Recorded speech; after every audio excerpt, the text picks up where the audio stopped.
හොඳයි අද අපි වීඩියෝ එකෙන් ගෙනෙන්න හදන්නේ ඌරුමස් ස්ටූ එකක් හදාගන්න විදිය. ඉතින් ඕගොල්ලන්ට නිවසේදී බොහොම සරලව ඉක්මනින් පහසුවෙන් මේක් කරගන්න පුළුවන්. ඉතින් එහෙනම් වෙලා ගන්නේ නැතුව අපි මේ වැඩේ ස්ටාර්ට් කරමු. ඌරුමස් ස්ටූ එකක් හදාගද්දී අපි මුලින්ම ඌරුමස් ස්ටූවට අපි දානවනේ විනාගිරි දාන හින්දා අපි ගන්න ඕනේ මැටි භාජනයක්. මැටි භාජනයක් අරන් සාමාන්‍ය ඇති ප්‍රමාණයට තෙල් පොඩ්ඩක් දාලා ඌරුමස් වල තෙල් තියෙනවනේ. ඉතින් තෙල් සාමාන්‍ය අඩු ප්‍රමාණයක් තමයි අපි දාගන්නේ. තෙල් ටික රත් වෙන්න ඇරලා ටික රත් වුණාට පස්සේ අපි අබ තේ හැන්දක් විතර තෙල් එකට දාගන්න ඕනේ.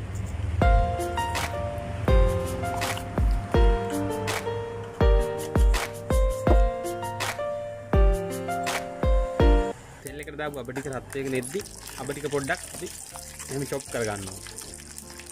ඊට පස්සේ ඒත් එක්කම අපි ගාව තියෙනවා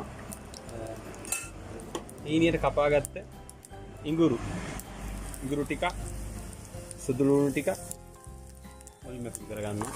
සුට්ටක් ඒ ටික බෙදෙන්න අරින්න ඕනේ. ඊට පස්සේ අපි ගාව තියෙනවා කාර පිංච ටිකක් ඊනියට කපාගත්තා. ඊට පස්සේ එහෙමම සම්පේ කොළ ටික ඊට පස්සේ ලුණු මෙහෙම සුට්ටක් එකතු කරගන්නවා. ඒ ටික කොහොම එකතු කරගෙන ඉපේ ගින්දර සාමාන්‍ය ප්‍රමාණයට දාලා බෙදෙන්න ආරින්න. ඊට පස්සේ මේ ටික සාමාන්‍ය මට්ටමකට මේ ගානට එනකන් බෙදුනහම අපි විනාඩි 3ක් පමණ මේ ටික බෙදගත්තාම අපි ගාව තියෙනවා ස්ටූ එකට අපි දානවා අල ටික. පොඩියට කපාගත්ත අල ටිකක් මේකට අල ටික තැම්බෙන්න ඕනේ ඉඳලා අල ටිකක් කලින් එකතු කරගන්නවා. අල පොඩියට කැපුවොත් සාමාන්‍ය අල තැම්බෙන්න යම් වෙලාවක් යනවනේ. ඒක නිසා අල සියල්ලම අපි එකතු කරගන්නවා.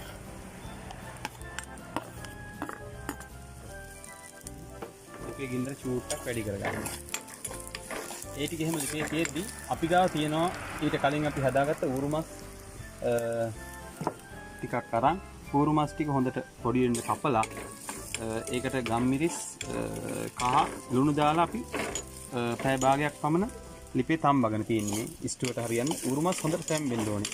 තැම්බුනම තමයි ඌරුමස් වල රසය එන්නේ. ඒකින්ද ඒ තම්බගත්ත ඌරුමස් ටික තියෙනවා අපි ගාව.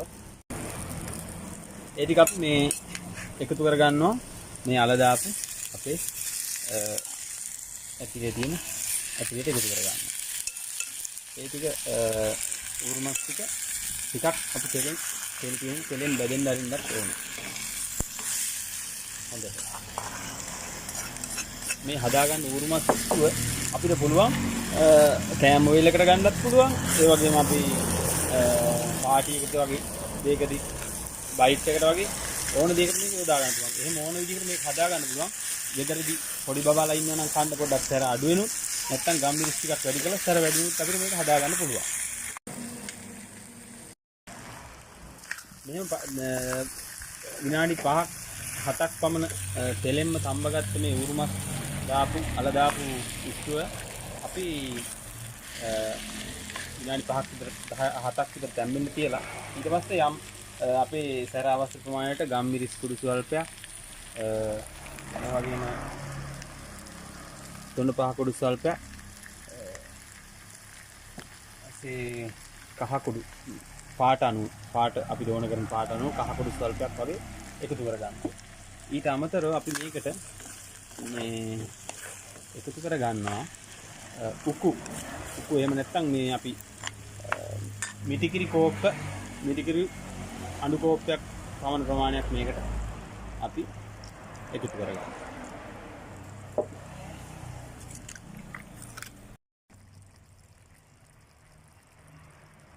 මිටිකිරි දාලා තව ස්ටුව තැම්බෙන්න ඇරලා අපි ඊට පස්සේ ලුණු දාලානේ අපි ඌරුමස් ටික තම්බගත්තා. ඊට පස්සේ අපිට අවශ්‍ය ප්‍රමාණයට ආය ලුණු ප්‍රමාණය එකතු කරගන්නවා.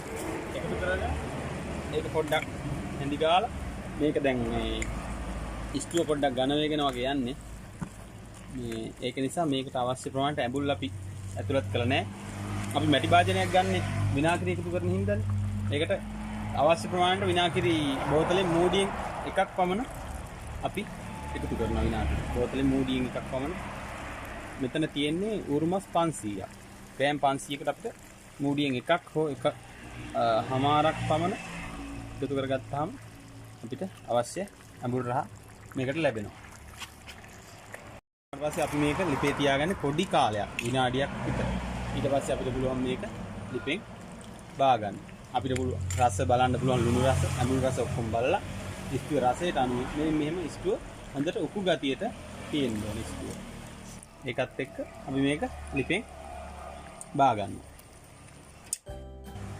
ඉතින් මෙහෙම තමයි බොහොම පහසුවෙන් නිවසේදී ඊටාම ඉක්මනට ඌරුමස් ස්ටෝ එකක් හදාගන්නේ. ඉතින් ඕගොල්ලන්ට පුළුවන් ඉන් පස්සේ මෙන්න මේ විදිහට ඕගොල්ලන්ගේ ඥාතීන්ට නිවසයට එහෙම නැත්නම් හිතවතුන්ට සංග්‍රහ කරන්න මේ විදිහට මේක arrange කරගන්න. ඉතින් ඕගොල්ලන්ට අපිත් එක්ක එකතු වුණොත් දිගටම අපේ වීඩියෝස් මෙහෙම විවිධ කැමරා වර්ග හදන වීඩියෝස් බලන්න පුළුවන්. ඉතින් ඒ සඳහා ඕගොල්ලන්ට පුළුවන් අපේ වීඩියෝ channel එක නැත්නම් YouTube channel එක subscribe කරන්න. ඒ වගේම like කරලා comment කරලා අපිට help එකක් කරන්න අමතක කරන්න එපා. ඉතින් එහෙමනම් ඊළඟ වීඩියෝ එකෙන් ඒ කියන්නේ තවත් ආකාරයකට ඌරුමස් පිළියෙල කරන ආකාරය අපි ඊළඟ වීඩියෝ එකෙන් බලමු.